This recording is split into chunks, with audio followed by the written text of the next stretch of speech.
Histórias, filosofia, religião. Está no ar o programa O Contador de Histórias. Apresentação: Paulo H.C. Gonçalves.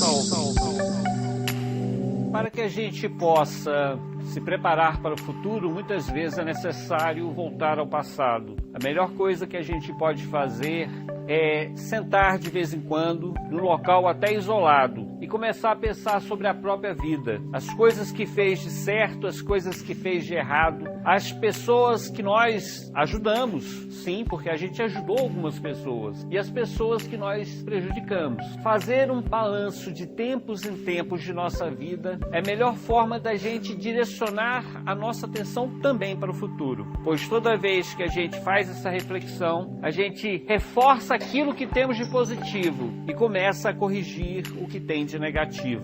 Como nossa palestra aqui tem um caráter espiritual, também material, porque trata também do crescimento individual de todos nós, eu vou fazer uma pequena divagação nas histórias da minha família, com foco espírita. Eu sou espírita, para aqueles que não me conhecem, participo da Casa Maria de Nazaré e uma vez por mês a gente vem aqui fazer uma pequena palestra com vocês. Eu resolvi hoje trazer algumas curiosidades a respeito da minha família, que falam um pouco também dos fenômenos espirituais. Uma das histórias de família que eu ouvi muitos anos foi uma das histórias do meu avô, que ele levava boiada, viajava de uma cidade para outra, às vezes viajava sozinho, no meio do mato. Ele, o cavalo dele, às vezes acompanhado, às vezes sozinho. E uma das vezes ele estava sozinho. E quando ele estava fazendo a travessia entre algumas fazendas, começou a chover. E aí ele procurou um local para ele se abrigar. E ele viu um casebre, uma casinha em ruínas, não tinha nada dentro, não tinha nenhum morador. Tinha uns móveis quebrados, velhos, umas panelas no chão, uns pratos quebrados. E ele olhou a chuva, olhou o casebre e falou, não, é aí mesmo que eu vou ficar. E aí estava já escurecendo, já anoitecendo. Ele se aprumou em um cantinho lá, pensou em dormir um pouco. E quando a chuva já serenava, ele começou a ouvir um barulho de uma moeda caindo no chão. Ele fala assim, era nítido o barulho. A moeda caía e rolava. E ele levantou assustado, pensando que era alguém que tinha chegado. Ele olhou assim, examinou tudo. Ele começou a cochilar. Outro barulho de moeda caindo, rolando também. Falou assim, opa, tem coisa aqui. Passou na casa pro lado de dentro, pro lado de fora, olhou tudo quanto é canto, não tinha nada. Daqui a pouco, outro barulho de moeda, mas agora ele já estava alerta e não foi dormir mais. Ele ficou alerta só vigiando. E aí quando ele viu, ele percebeu que era um fantasma que estava brincando com ele. E aí ele falou, se é moeda que você está me dando, não quero pouco não, quero é de muito. E aí não demorou 2, 3 minutos, começou a chover moeda, o barulho de moedas caindo no chão. Ficava, pulava, o negócio, ele caiu, caçou as moedas, cadê a moeda? Não tinha uma moeda no chão. Aí falou, quer saber de uma coisa? Vou dormir. E deixou o barulho de moeda pra lá, os barulhos de porta batendo, de gente passeando, e foi dormir, conseguiu dormir. Eu não teria essa coragem que ele teve, mas ele teve, tá? Histórias como essa existem em inúmeras famílias, casas mal assombradas, a presença dos espíritos demonstrados de maneira direta ou indireta, espíritos que influenciam a nossa vida, chegando em alguns casos mais graves, que são relatados na Bíblia, de verdadeiras legiões dominarem o corpo de uma pessoa.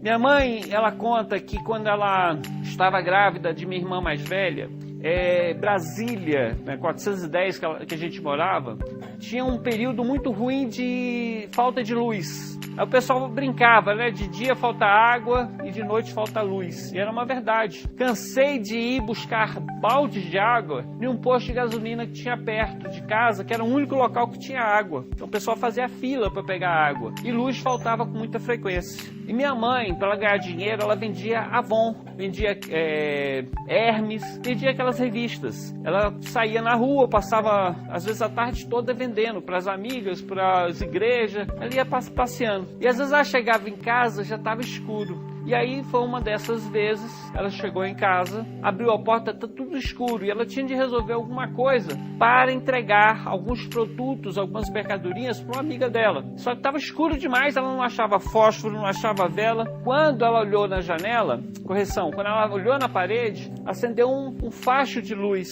E ela falou, olha só que maravilha, tem uma luz na parede, algum carro do lado de fora está projetando a luz. E aí ela correu, caçou vela, aí pegou a vela, acendeu a vela e começou a pegar os produtos, aproveitando aquele faixa de luz, que a luz batia na parede e refletia, iluminava praticamente todo o ambiente, principalmente a sala. E ela fez o que ela tinha de fazer. Quando ela falou, mas o carro está parado há muito tempo, que ela se tocou, mas de onde está vindo essa luz? Que ela olhou na janela, não viu o carro. Ela olhou para um lado e para o outro, mas peraí, que luz é essa na minha parede? Aí ela viu que a luz estava diminuindo. Ela chegou a botar a barriga dela na frente da luz para tentar descobrir de onde vinha. E ela descobriu que a luz estava vindo da parede, não estava vindo do lado de fora da casa. Foi um fenômeno que aconteceu com ela. E ela relata mais uma. Depois que minha irmã mais velha nasceu, 3 anos depois, ela ficou grávida de mim, né? E ela conta que quando ela estava também, numa dessas vezes que ela chegou em casa, trouxe, botou a minha irmã no berço, começou a ajeitar as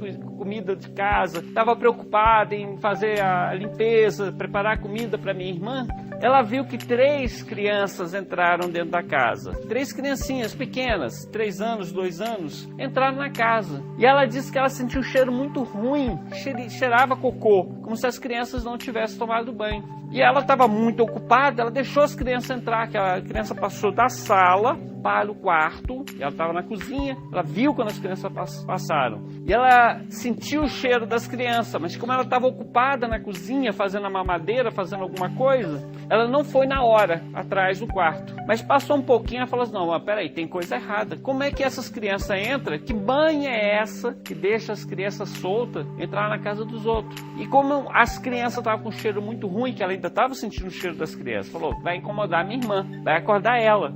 E aí ela foi no quarto ver as crianças. Cadê as crianças? Não tinha criança nenhuma. Só que um detalhe, quando as crianças passaram, uma delas fazia um barulhinho parecido um barulho de porco. Um barulhinho assim, né? Um barulhinho como se fosse um barulho de porco. E aí ela foi atrás das crianças. E quando chegou lá não tinha criança nenhuma. Pronto. Algum tempo depois, adivinha quem nasceu? Esse que vos fala. E ela disse que uma das primeiras vezes que ela me pegou no colo e começou a me dar de mamar, eu acho que já tinha um probleminha nasal nessa época, antes de nascer. Uma das primeiras coisas que eu fiz um barulho foi barulho de porco. Um barulho de respiração. E ela me reconheceu como uma das 3 crianças que entraram na casa quando elas tinham chegado lá na... Então eu me identifiquei para minha mãe antes mesmo dela me conhecer.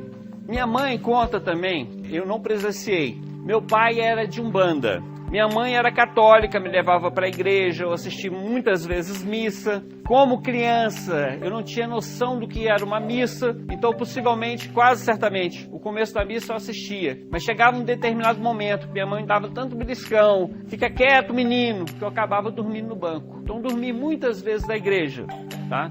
Mas meu pai era da Umbanda e ele incorporava. A incorporação é um fenômeno chamado como psicofonia. Psicomente, fonia fala. Então os espíritos se aproximam e como que tomam conta do corpo da pessoa e o espírito é que fala. Na Bíblia nós temos inúmeros relatos de espíritos imundos que incorporam nas pessoas, que tomam conta da pessoa e falam como se fosse a pessoa. Tanto é que Jesus, ele pergunta para um desses espíritos, quem é você? E os espíritos respondem, somos legião, porque somos muitos, porque eram muitos espíritos. E meu pai ele incorporava e vinham espíritos com vários nomes, alguns caboclos, alguns exus. E aí a minha mãe falava, não, isso não é verdade não, isso aí é fantasia sua, isso é coisa da tua cabeça. Ela duvidava, ela não acreditava. E aí o espírito ria, e muitas vezes tinha uma vela do lado, queria acender uma vela, fumava o charuto, tomava cachaça ou vinho, dentro de casa. Meu pai fazia isso dentro de casa. As pessoas vinham fora, na rua, vinham dentro da minha casa para conversar com meu pai, para pedir para ele fazer amarração, tudo isso que faz na Umbanda, algumas coisas boas, algumas coisas ruins, vinham lá na minha casa. Até que minha mãe um dia proibiu, mas enquanto ela não proibiu, acontecia isso dentro da minha casa. Quando uma dessas vezes minha mãe falou assim, isso aí é armação, isso é fantasia. O espírito colocava a mão em cima do fogo e não queimava. E ficava lá conversando com minha mãe com a chama acesa. De uma das vezes ela relata que ela duvidou de novo. Falou assim, isso aí que você está fazendo só para me enganar. E aí o espírito perguntou, você quer ver como é meu rosto? Você quer me ver para acreditar? Aí ela falou, quero. E o espírito continuou conversando com ela, falando sobre a vida dela, que ela ia ter um sofrimento, que ia ter uma alegria. E ela começou a perceber que a fisionomia, o rosto de meu pai, começou a modificar. Começou a aparecer uma caradonha tão feia, mas tão feia, que ela chegou um momento que ela falou, não, para, eu não quero ver mais não quero saber como é que você é, eu acredito em você. E disse que desse dia em diante ela não duvidou mais da existência desses espíritos. Esses espíritos existem. E esses espíritos já foram estudados desde 1857. Antes eram estudados também, porque o fenômeno mediúnico, o fenômeno espiritual, é anterior ao próprio Cristo. Sempre existiu a influência do mundo espiritual na vida nossa. Tanto é que nós temos inúmeros relatos de anjos, de demônios, que a gente pode encontrar na Bíblia, podemos encontrar em outros livros, de casas mal-assombradas. Mas de maneira séria, sistemática, ele começou a ser estudado em 1857 por um homem chamado Allan Kardec. Esse homem, Allan Kardec, ele fez inúmeras pesquisas, participou de casas onde as mesas eram colocadas no meio da sala, as pessoas colocavam a mão sobre a mesa e as mesas balançavam.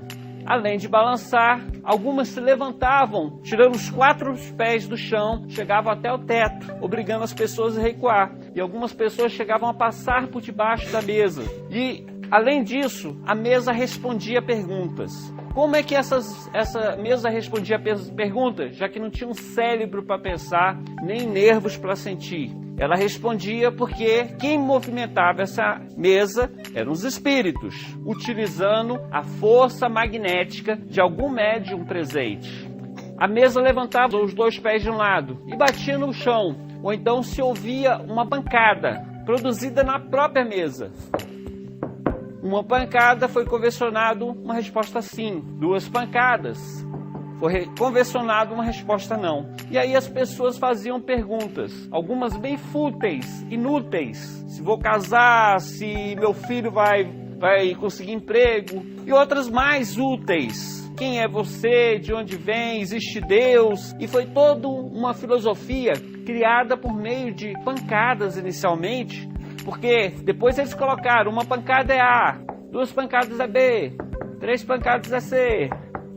Então, quer dizer, era um método muito lento, mas com o desenvolvimento do tempo, com o passar do tempo, descobriu que as pessoas também são influenciadas. Algumas incorporam e outras têm um fenômeno chamado psicografia. Psicomente, grafia escrita. Então, tem algumas pessoas que têm a capacidade de escrever sobre a ação dos espíritos. E esses médios começaram a produzir obras, respostas claras e nítidas a respeito de questões sobre o céu, a terra, a filosofia, a ciência, que muito ajudaram a humanidade. Hoje em dia, o maior médium conhecido na história do século passado foi Francisco Cândido Xavier, médium de psicografia que escreveu inúmeros livros, mais de 400 obras, fora um trabalho que ele fazia, que era um trabalho chamado Correio Fraterno. O que era esse Correio Fraterno? As pessoas que tinham perdido parentes, que tinham perdido amigos, iam até ele e pediam, eu quero notícia do meu filho que já morreu, do meu primo que se suicidou, da minha tia, não importa. E aí Chico Xavier se concentrava, fazia um evangelho com o pessoal, falava sobre Jesus, se concentrava e os espíritos, através de Chico Xavier, escreviam cartas para os parentes, para os amigos. Algumas dessas cartas ficaram famosas, porque foram utilizados até em tribunal. O caso que eu estou relatando aqui é de um rapaz que estava no quarto com um amigo brincando com uma arma. E acidentalmente a arma disparou e o amigo morreu. E o rapaz ia para a cadeia. Em uma das psicografias, o espírito se aproximou e disse, não, isso foi um acidente. E foi utilizado essa carta na defesa, que promoveu realmente a liberação do rapaz, considerando que foi um acidente. Então, o Francisco Cândido Xavier, no século passado, foi o grande expoente do espiritismo, porque ele era um médium que entrava em contato com os espíritos e faziam toda essa divulgação. Bom, quando Kardec esteve entre nós, nos idos de 1857 até 1860 e alguma coisinha, Ele escreveu 5 livros. O Livro dos Espíritos, que trata da parte filosófica. O Livro dos Médiuns, que fala dessa capacidade que todos nós temos de perceber o mundo espiritual, de ser influenciado pelo mundo espiritual para fazer boas coisas, mas também para fazer más coisas, porque existe um fenômeno chamado obsessão. A obsessão é a influência negativa de um espírito sobre a nossa vida. A influência dos encostos, dos demônios, dos espíritos desequilibrados que se aproximam da gente para nos prejudicar, ou porque eles são parceiros nossos. Nós temos parceiros espirituais no vício. Se eu gosto de bebida, os espíritos que andam comigo são espíritos que gostam de religião, que gostam de música? Não, são amigos que gostam também da bebida. Se eu gosto da droga, num plano espiritual, eu sou rodeado, cercado de outros espíritos que também gostam da droga. E alguns desses espíritos se aproximam da gente, porque eles não têm corpo físico mais. Eles não podem sentir gosto da cachaça, eles não podem sentir o efeito da droga. Para que eles possam ter essa sensação física momentânea, é necessário que eles se liguem a um médium. E eles o fazem se aproximando de uma pessoa que tem o mesmo vício que eles, para que aquela pessoa possa se drogar, possa beber, e assim ele receber a sensação da droga. E aí quando a pessoa fala assim, eu não quero mais saber de bebida, eu não quero saber mais de droga, eles ficam satisfeitos? Não, eles querem um amigo de copo, querem um amigo da droga. E aí o que eles fazem? Eles se afastam um pouquinho. E quando a pessoa menos espera, eles voltam e vem a tentação. Mas espera aí, você não tinha parado de beber há um mês. Mas espera aí, nunca mais você usou droga, 2 meses, 3 meses, o que aconteceu? Aconteceu que você recebeu de volta a presença daquele espírito que foi embora, andou por onde ele quis, viu o que ele quis, e não achando outro médium igual a você, não achando outra casa tão boa quanto a sua, casa mental, o que ele faz? Ele volta. E quando ele volta, ele não vem sozinho, porque ele já notou que você já está mais fortificado, porque você venceu a droga durante 6 meses, porque você venceu a bebida durante 1 ano. E quando ele volta, ele não vem sozinho, ele vem com 7. E a situação daquela pessoa pode ser pior do que a primeira. Por isso Jesus nos recomenda, ora e vigia, para que não aconteça coisa pior com você. Não peques mais, porque senão pode acontecer alguma coisa pior. Então é esse alerta que a gente faz, a necessidade de vigiar nossa casa mental. Porque este corpo nosso, ele é momentâneo. Mas se a gente não toma conta dele, os espíritos tomam. Tá assim de espírito, doidinho, para ter um médium, uma pessoa para que eles possam possuir, para que eles possam influenciar. Certo? E aí, diga. Aí, Danilo. Danilo, diga. Todo mundo é um médium, né? Aí grau de mediunidade. Então o espírito, ele já está desencarnado e tem vícios, né, mundanos. Eles vão procurar pessoas que têm aqueles mesmos vícios e juntamente os defeitos de caráter para estar se ligando a essa pessoa, ou não, qualquer pessoa mesmo não beba, não. Isso. Ele fez uma pergunta interessante. O espírito vai buscar alguém que tenha o mesmo vício, isso é lógico, vai buscar quem tem vício. E o mesmo defeito de caráter, às vezes sim, às vezes não. Vou dar um exemplo. Um pai de família, honesto, trabalhador, homem perfeito, que vai à igreja, que ele faz tudo certo. Se ele decidir assim, não, eu vou numa festinha, vou numa festa, normal, qualquer pessoa chamada numa festa. E ele vai nesta festa, já começa a olhar com maus olhos uma ou outra moça que está lá. Ele é um rapaz direito, é um homem direito, ele não vai trair a esposa. Mas olhar não é pecado. Hoje sabemos que olhar também pode ser pecado, porque Jesus, quando ele passou na terra, ele falou do pecado em pensamento. Se olhar para uma jovem, já está pecando com essa jovem. Com maus pensamentos, já está pecando com essa jovem. Então Jesus fala que até nos nossos pensamentos, a gente pode pecar. Então o que acontece? Se esse homem vai numa festa, e nessa festa tem uma linda jovem, ele olha para ela com maus olhos, vai até um bar, que deve ter lá, um local onde tem a bebida, pega um uísque, pega uma cerveja e bebe, possivelmente naquele ambiente tem espíritos que gostam da bebida, porque o espírito que gosta da bebida não vai para a igreja, o espírito que gosta da droga possivelmente não vai para a escola, o espírito que gosta da bebida vai procurar uma festa, vai procurar o bar, vai procurar um clube, locais que vendem a bebida, locais que vendem a droga. E se esse homem está neste ambiente que tem a bebida, pelo interesse da bebida, ele pode se juntar a essa pessoa. E ele vai acompanhar essa pessoa, às vezes, para a casa dessa pessoa. Mas vendo o comportamento da pessoa, ele se afasta. Mas se lá nessa casa, por exemplo, tiver um adolescente emburrado, nervoso, que gosta também da bebida, o que ele faz? Ele afasta do pai e acha um receptor melhor. Ele migra, ele vai para alguém que é receptivo para ele. Nós podemos cair, mas podemos nos levantar. Nós podemos ter momentos de fraqueza, mas não precisamos permanecer na fraqueza. Se nós pecarmos, vamos conscientizar de que a gente errou e não vamos errar mais. Porque se a gente voltar a errar, pode nos acontecer coisa pior do que já está acontecendo. Tá certo? Então os espíritos se aproximam da gente pelo nosso vício, pelo nosso caráter, mas só ficam aqueles conosco que têm sintonia. Se não tiver sintonia, ele mesmo se cansa e se afasta. Beleza? Diga. Eu diante de Deus, eu vi uma capa preta passando na minha frente. Certo. E olhando pra mim. Aí de repente eu andei pra trás, eu comecei a andar e a perna travou, que eu lembro isso até hoje, minha avó. Certo. Aí minha avó olhou pra mim e aquela coisa foi embora. Uma coisa preta, uma capa pretona. Beleza. Tá. Eu não vi o rosto. Eu volto a dizer, nós todos somos médiuns, nós todos somos influenciados pelos espíritos.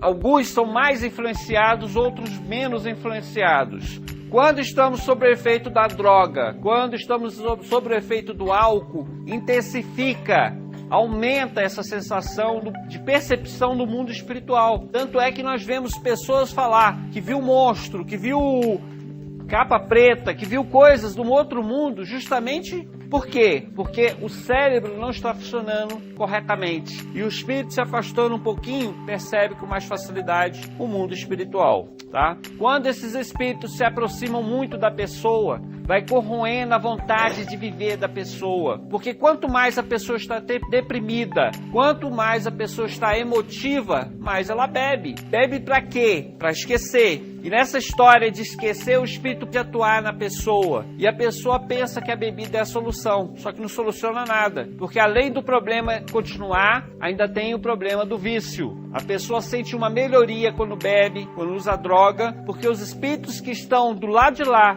nos influenciando para beber, para fumar, para usar droga, eles se afastam momentaneamente, para que a gente recupere um pouquinho e continue usando droga.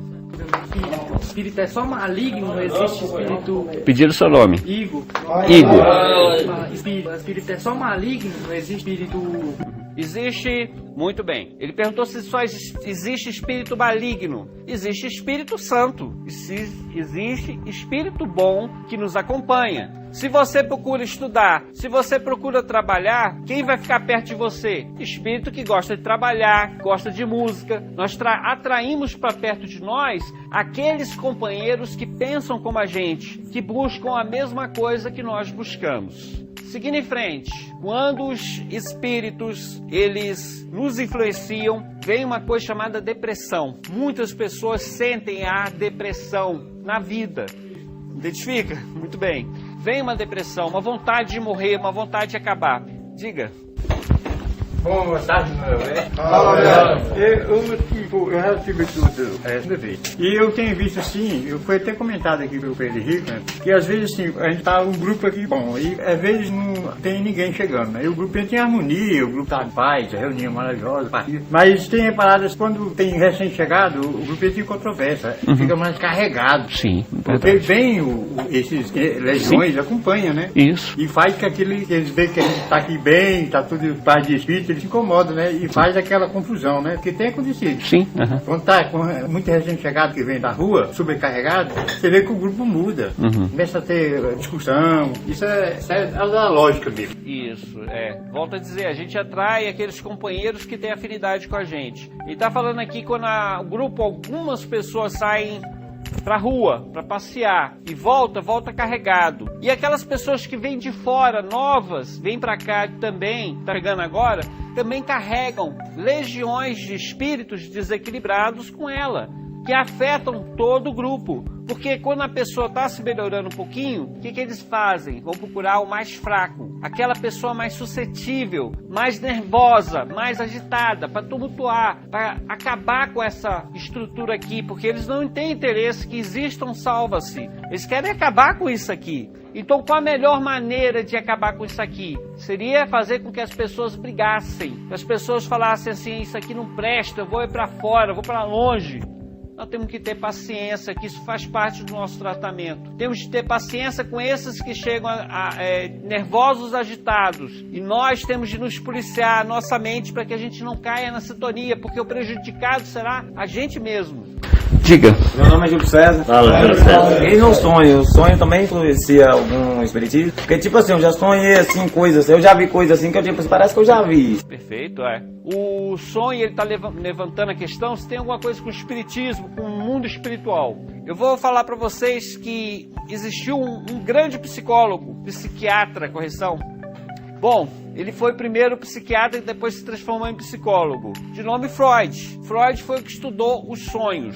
E ele disse que o sonho é o reflexo dos nossos desejos. A razão de sonhar é para realizar os nossos desejos. Ele está, de certa forma, certo, porque quando a gente sonha, a gente vai procurar aquilo que está nos frustrando, aquilo que está nos preocupando. Então, quanto mais a gente está preocupado, por exemplo, vou dar um exemplo assim, um dia eu passei a noite jogando videogame. Quando eu dormi, eu sonhei que eu estava jogando videogame, não, eu estava participando daquele jogo, né? Como se eu estivesse vivendo aquele jogo do videogame. Já sonhei um dia, que eu passei o dia todo construindo, ajudando na construção. Quando eu sonhei com uma enxada mexendo massa, tá? Foi meu sonho. Então, pesadelo. Então, muito do que a gente sonha é reflexo do dia, dos nossos desejos, da nossa frustração. E o que acontece? Se a pessoa tem muita preocupação com sexo, vai sonhar o quê? Com sexo. Vai procurar as orgias. Vai procurar o local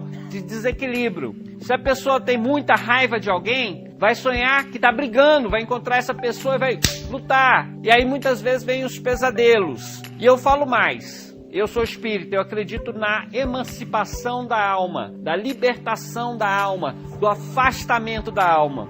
Então, nem todos os sonhos nossos nós estamos presos no corpo físico. Muitas vezes, quando a gente fecha os olhos do corpo, nossa alma se liberta e vai atrás do que a gente quer, nas orgias, nos prazeres, nos estudos, no trabalho, de acordo com a nossa vontade, com o nosso desejo. Nós vamos para o local onde tem a satisfação do nosso desejo. Nem sempre, mas muitas vezes a gente conversa com espíritos na hora do sonho, encontrando parentes, amigos e inimigos também. Diga. Eduardo, no meu caso, acredito de muitos aqui, né? Quando nós viemos pra cá, quando eu vim pra cá, um grande processo que eu tive, um tempo de abstinência da droga, né? Então eu sonhava muito com droga, e pelo fato de não ter o uso ou pela abstinência, mas era uma coisa que era um mundo, que estava ligado a esse mundo, eu sonhava várias vezes, estar usando ela, acordava às vezes com um batimento um pouco mais forte, pulso um pouco na boca. Sim. Acordei muitas vezes como se eu tivesse um efeito até, inclusive, da droga, sem ter usado, mas durante o sonho, não sei se por conta da falta dela na química do corpo, mas pelo sonho eu acordava algumas vezes como se fosse um efeito. A minha opinião é que você, quando dormiu, você se libertou, você saiu para o mundo espiritual, seu corpo ficou lá sentado, deitado, não importa, e você saiu nesse mundo em espírito, utilizou da droga. E aí o efeito veio, você em espírito trouxe para o corpo, por isso a sensação física. Não há necessidade, porque você encarnado, você na carne, mesmo você saindo do seu corpo, você ainda conserva o resíduo da carne. Então você, independente de você usar qualquer espírito, você mesmo teria a sensação física, porque você carrega a matéria ainda enquanto estiver encarnado, enquanto estiver vivo. Aqui na Terra nossa, você ainda conserva a influência da matéria. Ainda Dionísio, olha Dionísio. Esse é um sonho comigo estranho aqui, como é colega meu aqui, agora que eu falei. Na mesma noite, foi assim, na segunda patês, eu sonhei que eu tava brigando com ele e eu dei uma pedrada na cabeça dele e ele veio a óbito. Só que o interessante é que na mesma noite ele foi assassinado lá na cidade. Interessante, tá certo. Eu comentei com ele cedo. Na terça-feira cedo eu comentei com ele, mas ele tá na mesma cidade. Eu sou uma atleta, não parece não. Mas na quinta-feira ele ligou pra mãe dele e chegou e falou, mataram, é doido. Tá certo? Então olha, volta a falar. Muitas vezes, que a gente sonha nada mais é do que a libertação do corpo físico. Ele sonhou que matou o amigo, e um amigo realmente morreu porque outra pessoa matou, não foi ele. O que pode ter acontecido? Que ele, em espírito, saiu do corpo e foi até lá e viu, ou ficou sabendo, ele viu a morte, ou ficou sabendo da morte, e aí o nosso cérebro interpreta, traz uma nova explicação, traz uma nova teoria, e ele se viu como aquela pessoa que matou. Aí Freud explica, ele teria de analisar teu sonho do lado psicológico para saber que sentimento de culpa que você ainda carrega em relação a essa pessoa, tá? Mas a princípio, você testemunhou, ficou sabendo de uma informação e trouxe para o corpo. Isso é uma coisa bem interessante. O corpo descansa, o espírito não descansa nunca, ele se liberta, ele se emancipa, tá? E não é só durante a noite que o espírito se afasta, não. Muitas vezes a gente sonha acordado. Quantas vezes eu fui pro colégio, fui pro trabalho, no ônibus, e eu sei que período da viagem eu não lembro o que aconteceu. É como se eu tivesse apagado aqui e só acordado lá, né? Ou então eu fico sonhando acordado. Eu sei que vivi outra coisa, mas não sei dizer o que. O sonho que a gente tem, meu nome é Flávio, os sonhos que a gente tem pode ser tipo reflexo do que o Smith. Isso, pode ser. Vamos voltar a dizer, nem todo sonho é libertação do espírito. Muitas vezes nós conosco mesmo estamos fantasiando, estamos criando imagem na nossa mente, porque nós temos essa capacidade ideoplástica de criação mental, de criação de imagem. Nós temos essa capacidade, mas alguns sonhos são a libertação do espírito, que vai no mundo espiritual, convive com outras pessoas, com outros espíritos e age no mundo espiritual, trazendo reflexo para o corpo físico, que pode ser de cansaço, pode ser de droga, pode ser do que for. Tipo assim, igual a pessoa que é espírita, ela, tipo, outro espírito no corpo dela pode usar o corpo dela? Ele perguntou se um outro espírito pode usar o corpo do espírito. Sim, eu sou espírita, eu acredito na influência do mundo espiritual. Nenhum espírito pode tomar o meu corpo, possuir o meu corpo, porque eu estou ligado a ele até o momento da minha morte. Mas, com o meu consentimento, com a minha vontade, eu posso aceitar a influência daquele espírito na minha vida. Por que eu aceito a influência do espírito na minha vida? Porque muitas vezes eu não tenho coragem de matar ninguém, mas o espírito tem a vontade de matar, e eu tenho a vontade, eu tenho ódio por aquela pessoa, só que eu não tenho coragem. Eu posso me aliar a outro espírito que, usando o meu corpo, chega e mata aquela pessoa. Eu não tenho coragem de violentar nenhuma mulher, mas tem espírito que tem essa vontade, e por eu ter a vontade também, só não ter a coragem, o espírito pode se aproximar de mim e fazer o ato que eu não quero fazer. Não faria por medo. Porque, tipo assim, eu tenho uma tia que, eu não sei, eu era pequena ainda, ela falava que era espírito, né? Ela sentava, nós estávamos em casinha, ela sentava no sofá e falava que parece que ia limpar, não sei o que, o corpo dela, que entrava outro espírito, ela mudava de voz, ela fazia cura, fazia... Isso. Assim como nós temos espírito ruim que fazem as coisas ruins, existem espíritos bons que fazem coisas boas. Existe um cantor, já falei isso aqui em outra palestra, chamado Ney Matogrosso. Todo mundo conhece? Beleza. Ney Matogrosso, em entrevista para o jornal O Globo, ele diz que ele é um cara tímido. Ele se falando do tempo de carreira dele, ele fala que ele é um homem tímido, que não conversa com ninguém, que não tem coragem de usar uma roupa extravagante. Mas quando ele colocava a máscara, quando ele pintava o rosto, que ele começou nos secos e molhados, quando ele colocava aquela roupa dele, ele sentia uma presença, uma força que não era dele, porque ele era uma pessoa tímida. E aí ele começava a rodar, cantar, pular, brincar, como se não fosse ele. Então existe sim a influência dos espíritos em todas as atividades de nossa vida, em todas. Nós temos parceiros espirituais, mas nós é que estamos no controle. Nós somos o dono desse corpo e da nossa vontade. Na hora que a gente quer aceitar a influência, a gente aceita. Na hora que a gente diz não, vamos continuar recebendo a influência dos espíritos, porque se a gente teve parceria deles durante um ano, durante 10 anos, durante 20 anos, eles não querem romper a parceria com facilidade. Os espíritos bons se afastam, mas os espíritos viciados, eles insistem. Eles voltam, eles dão um tempinho, viajam por aí, chega um tempo, eles voltam para ver como é que está, como é que a gente está. E se a gente ceder à tentação de um simples gole, Eles tomam conta, assumem o corpo, porque nós temos ainda o vício, porque nós temos ainda sintonia com eles. E na hora que nós estamos fracos, quando a gente não tem força de vontade, eles assumem, tá certo? Muito bom. Aí, Devane. Fala, Evandro. Vamos suponhamos que uma pessoa faz uma macumba que for aí pra prejudicar aquela pessoa. Aí aquele ato foi feito e aquela pessoa foi prejudicada e tal. Quem mandou fazer essa macumba ou o que for, não vai ser prejudicado também, não? Vai, com certeza. Não vai ter prazo de validade aquilo que ele fez com aquela outra pessoa? Tá, muito bem. A primeira coisa que eu falo pra vocês é que macumba, bruxaria existe.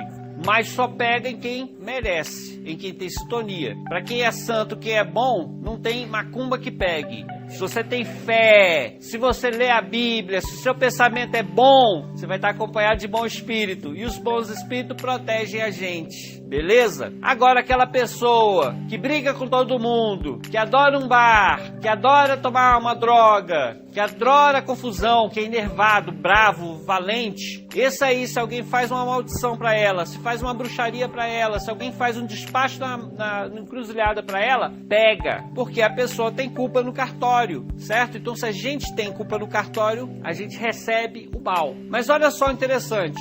Se eu quero mal a alguém, sai uma energia de mim, uma força de mim. Jesus fala, quando a gente olha para uma mulher com mau desejo, nosso pensamento a gente já está pecando. O pecado está em mim, o desequilíbrio está em mim. Se eu faço uma magia para alguém, a origem sou eu, a minha energia. E o que acontece? Essa energia ruim que já está comigo, já está sendo produzida em mim, já está causando efeito na minha saúde, no meu desequilíbrio. A energia vai. Pode ser só energia, mas pode ser espírito também. Porque quando eu tô com raiva, eu não tô com raiva sozinho. Os espíritos estão lá, vai isso mesmo, faz a macumba, faz a magia, mata ele, faz com que ele quebre a perna. Os espíritos estão comigo? Podem ir até essa pessoa, podem prejudicar a vida dessa pessoa, pode baratinar a mente dela. Mas chega lá, a pessoa tá orando. A pessoa é uma pessoa boa, que não briga com ninguém, tá sempre na igreja, tá sempre estudando. O espírito volta. Foi lá, não pôde ficar, o que ele faz? Volta para a origem. E a situação da pessoa vai só afundando cada vez mais. Tá certo? Então a vida do bruxo, a pior coisa do bruxo é o feitiço voltar contra o feiticeiro. E volta mesmo, tá? Porque a pessoa está rendida tá rendida da armadura. Isso, a armadura de Deus, falaram ali, energia boa de Deus. Perfeito. Diga, Bruno. Porque eu concordo que a gente tem uns anjos de Deus do lado e Deus fala na palavra de diabo no nosso redor com um leão, querendo tragar. É combatendo o outro combatendo. É uma guerra ritual. Ninguém vê. Minha avó antes morreu. Minha avó antes foi, ela me falava, me explicava muito sobre isso. Eu tenho uma outra avó também que ela é espírita também. Muito bem. Do lado da minha mãe. Minha avó. Tá certo. Ela é viva. Aí ela me falou uma vez que não tinha uma pessoa fez um negócio na boca, sabe? Foi lá, botou o nome da pessoa dentro da boca, o sapo amarrou, o sapo secou tudo e aquela pessoa secou e não sabe. Não, eu acho que sei pra mim, do meu ponto de vista, não sei. Não. Só se a pessoa merece. Não acontece nada na nossa vida sem que mereçamos. Eu falo uma coisa pra vocês. Antes da gente nascer existe o planejamento reencarnatório. E lá no planejamento reencarnatório, eu acredito que nós vivemos várias vidas. É visto o nosso passado, as pessoas que nós prejudicamos, os roubos, os assassinatos, as coisas erradas que fizemos. E aí os espíritos mais evoluídos que a gente, que nos ama, ele vai falar, olha, meu filho precisa passar por esse sofrimento para que ele possa se fortalecer. Ele tem o defeito do vício, que ele possa estar em contato com pessoas viciadas para ele se dominar. E aí no plano espiritual, muitas vezes é planejado com quem a gente vai casar. Qual o trabalho que nós vamos fazer? Que escola vamos estudar? Para que a gente tenha na vida as provas, os desafios, o aprendizado que nós precisamos. Até eu vir aqui para uma casa dessa, muitas vezes já é planejado lá no plano espiritual. E o planejamento é dinâmico. Quando a gente foge do planejamento primeiro, vem um plano B, vem um plano C, vem um plano D, para que a gente possa crescer espiritualmente. Quando nenhum dos planos funciona, vem cá, meu irmão, volta para o plano espiritual, você morre, você sai daqui da terra e vai para o plano espiritual, conviver com aqueles espíritos que têm igual sintonia com você. Se você é uma pessoa boa, vai para junto dos bons, para junto dos justos. Se você é uma pessoa ruim, você vai para junto de pessoas viciadas, pessoas desequilibradas como você. Se perguntar? Não? Era aqui. Meu nome é Alberto. Eu assisti um filme de espírita, Nosso Lar. Sim. Né? Ele é mais sintonizado assim, espiritual.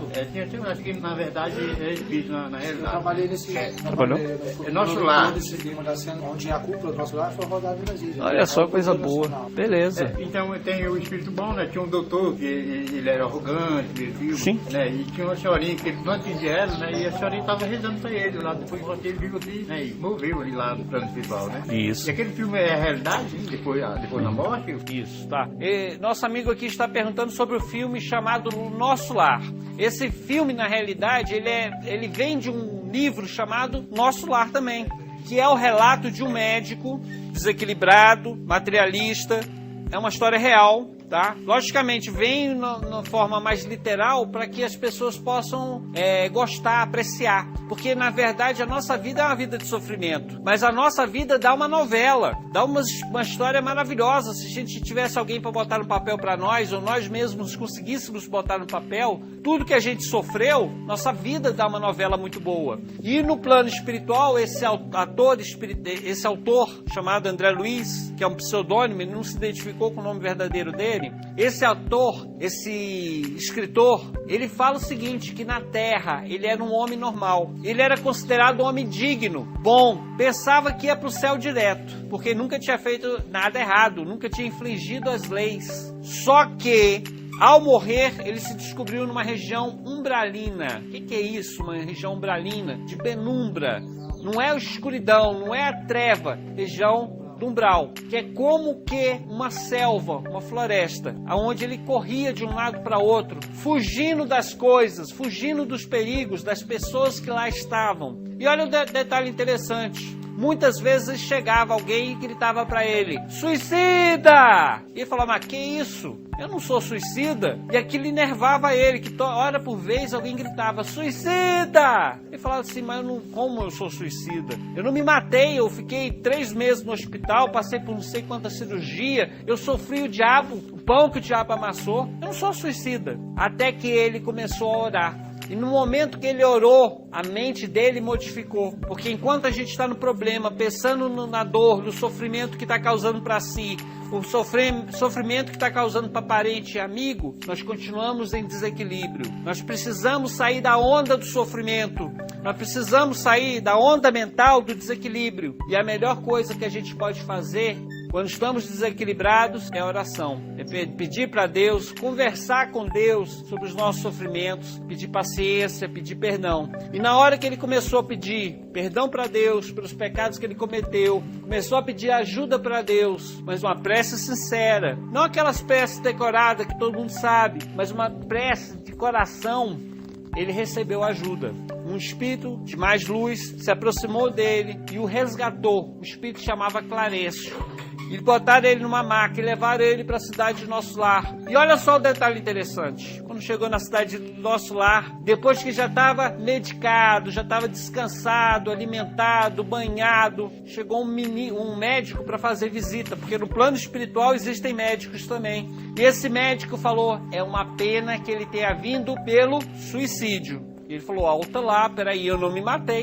Eu tive um câncer na área intestinal e sofri muito, 2 cirurgias e fiquei 3 meses no hospital. E aí ele falaram assim, não, o teu organismo, o retrato do teu organismo, das doenças que você tem, diz tudo.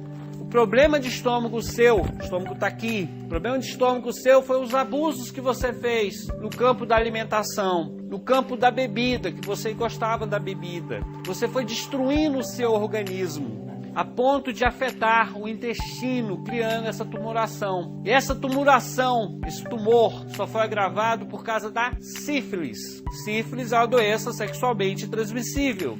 Se o amigo não tivesse se dado ao direito, porque muitos homens na época deles se davam ao direito de ser um homem casado e passear nos prostíbulos. Se você não tivesse se dado ao direito a ter uma vida dupla, você não teria agravado a sua situação. Então o seu organismo, ele foi falando tudo que ele fez na vida pelo corpo dele. Se você tivesse tido uma vida mais equilibrada, você não tinha morrido antes da hora. André Luiz era um suicida sim, mas era um suicida inconsciente, como é a maioria de nós. Nós estamos nos matando aos poucos e nem percebemos. A história de André Luiz é uma ótima história para quem quer conhecer o mundo espiritual, que é uma realidade, porque todos nós vamos para esse mundo espiritual. Onde esse mundo espiritual? Tá? É uma área de sofrimento para aqueles que são desequilibrados aqui na Terra e uma área de prazer para aqueles que são justos e bons. Boa tarde, meu nome é Paulo Beirã. Só aproveitar o gancho aí do exemplo do André Luiz, né, para falar de suicídio, as prestações. Lembrar das pessoas como eu que fazem uso do cigarro, né, que estão se matando, dando as prestações. Sim, perfeito. Não é só a bebida, não é só o álcool que nos mata aos poucos. É a raiva, é a ira, é o cigarro, é a vida desequilibrada, é os pensamentos pessimistas. A raiva mata porque afeta o coração pombeia de maneira desequilibrada. O cérebro produz endorfina, a dopamina, que modifica o nosso organismo. Então nós somos responsáveis por mantermos vivos mais tempo, pela nossa alimentação saudável, pelos bons pensamentos, ou morrer mais rápido, por causa da nossa raiva, das nossas preocupações, muitas vezes inúteis, pelo nosso jeito de ser. O Danilo, pegando o gancho também do nosso lado, ele teve passado, ele ficou em volta de 20 anos, né? Não, 8 anos. 8 anos. Esses 8 anos, assim, ele teve, porque ele não cometeu pecados agravantes, né? Suicídio que é um pecado agravante, né? Suicida inconsciente.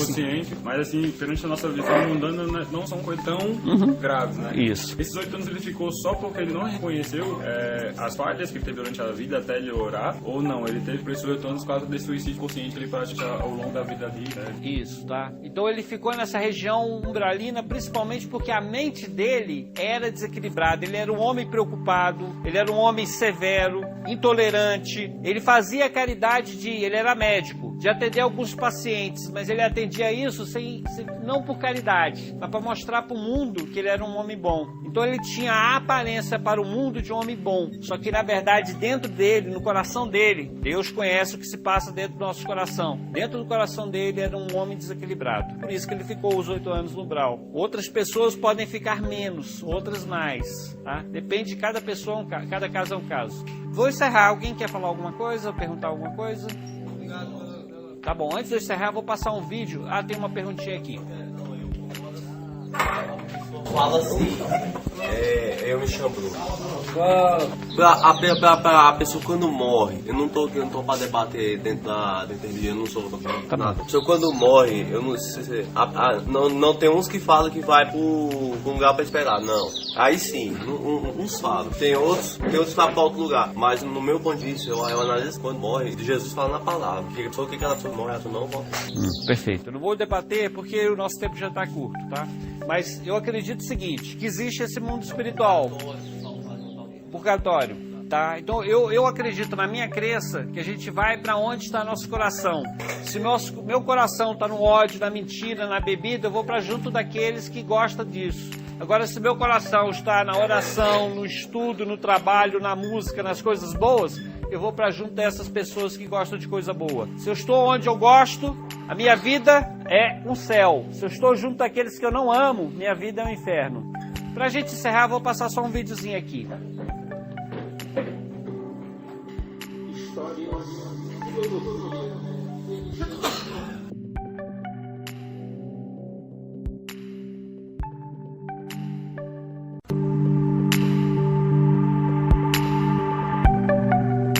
Está encerrado o programa O Contador de Histórias.